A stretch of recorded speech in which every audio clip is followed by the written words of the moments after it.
नमस्कार साथियों, मध्य प्रदेश के कर्मचारियों के लिए द्वितीय श्रेणी और तृतीय श्रेणी के कर्मचारियों के लिए ट्रांसफर पॉलिसी जारी की गई है। इसमें कुछ संशोधन किए गए हैं, इसे हम जानेंगे साथियों। जैसे कि कंडिका 9 में कुछ संशोधन है और साथ में ऐसे कौन से कर्मचारी हैं जिन्हें रियायत मिलेगी इस ट्रांसफर पॉलिसी के तहत।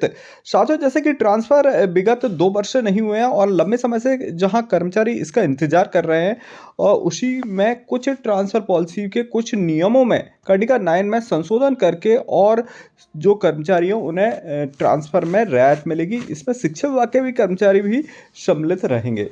साथियों, तो यहाँ पर जैसे कि हम देख रहे हैं कि जो आदेश जारी हुआ है 29 जनवरी 2025 को, और इसके तहत समस्त विभाग के कर्मचारियों में ट्रांसफ़र ले सकते हैं और यह 6 नियम के आधार पर यह ट्रांसफ़र ले सकते हैं।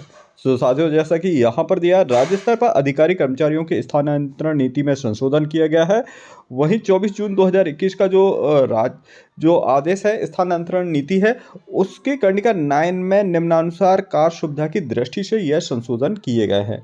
प्रतिबंध को हटाया गया है और यहाँ पर जैसे कि पहला जो बिंदु हम यहाँ पर देख रहे हैं कि जो संशोधन हुआ है वो गंभीर बीमारी से ग्रसित कर्मचारियों के लिए इस कंडिका में संशोधन किया गया और वह अभी ट्रांसफ़र ले सकते हैं। और साथ में ऐसी कौन सी बीमारियां हैं इसे हम देखते हैं, जैसे कि लकवा, कैंसर, हृदयघात, पक्षघात इत्यादि बीमारी से पीड़ित जो ट्रांसफ़र ले सकता है। साथ में ऐसे न्यायालयीन प्रकरण जिसमें कोई न्यायालयीन प्रकरण जो चल रहा है उसके तहत निलंबित ना हो, तो वह कर्मचारी भी इसमें भाग ले सकते हैं। साथियों, कंडिका 3 में जैसा कि यहाँ पर दिया गया है, जो कि यहाँ पर हम देख रहे हैं शासकीय सेवकों के अत्यंत गंभीर शिकायत, गंभीर अनियमित, गंभीर लापरवाही जिसमें विभाग द्वारा मध्य प्रदेश की जो सिविल आचरण संहिता है 1965 का उल्लंघन ना किया हो, तो ऐसे जो कर्मचारी उन्हें छोड़ करके अन्य कर्मचारी ट्रांसफ़र ले सकते हैं। वहीं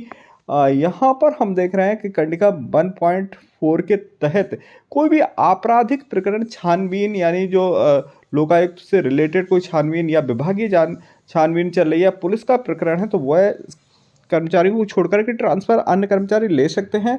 साथ में 1.5 में दिया गया कंडिका, जैसे कि इसमें कुछ प्रावधान दिए गए हैं कि कंडीशन में नहीं होंगे ट्रांसफ़र। कंडीशन क्या है, जैसे कि यहाँ पर हम बता देना चाह रहे हैं कि यदि कहीं पर जो ट्रांसफ़र से या उच्च पद प्रभार से अन्य कारण से कोई शिक्षक चला गया है, उसकी जगह अगर खाली है और उसमें भी यदि अन्य व्यक्ति ट्रांसफ़र चाहता है, तो वहाँ पर पद रिक्त ना हो उसका, तो इस वजह से उन्हें अगले पद पर ट्रांसफ़र मिल सकता है। लेकिन ऐसा ना हो कि जहाँ पर कोई कर्मचारी या शिक्षक पदस्थ है और उस स्थान से यदि वह ट्रांसफ़र लेता है और वहाँ पर पद 100% रिक्त हो जाते हैं और यहाँ पर पद हालांकि पहले से ही है और 100% पद पूर्ति हो जाती है, तो इस कंडीशन में नहीं होगा।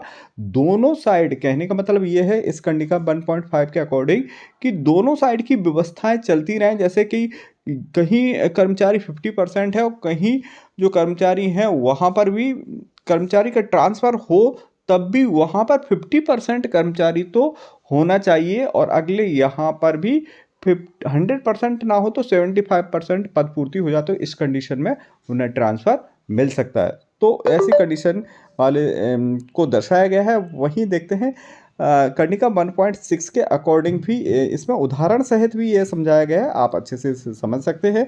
साथियों, परियोजना कार्य में पूर्ण होने पर तो यह अन्यत्र स्थानांतरित किया जा सकता है, तो इसके तहत ऐसे कर्मचारियों का स्थानांतरण किया जा सकता है जिसका कार्य पूर्ण हो चुका है। सब्जेक्ट से अगर टीचर की बात करें तो वहाँ पर उन्होंने अपनी पढ़ाई से संबंधित कार्य पूर्ण कर लिया है और फिर वह उस क्राइटेरिया में 1.5 के अंतर्गत आ रहे हैं, तो ऐसे कर्मचारी को मिल सकता है। या और अन्य जो विभाग के कर्मचारी जहाँ से काम प्रभावित ना हो, तो ऐसे कर्मचारियों को मिल सकता है। तो साथियों, कुछ प्रावधान यानी शिथिल किए गए हैं और कर्मचारियों को समय से पहले ट्रांसफ़र ले सकते हैं। तो साथियों, एक बड़ी अपडेट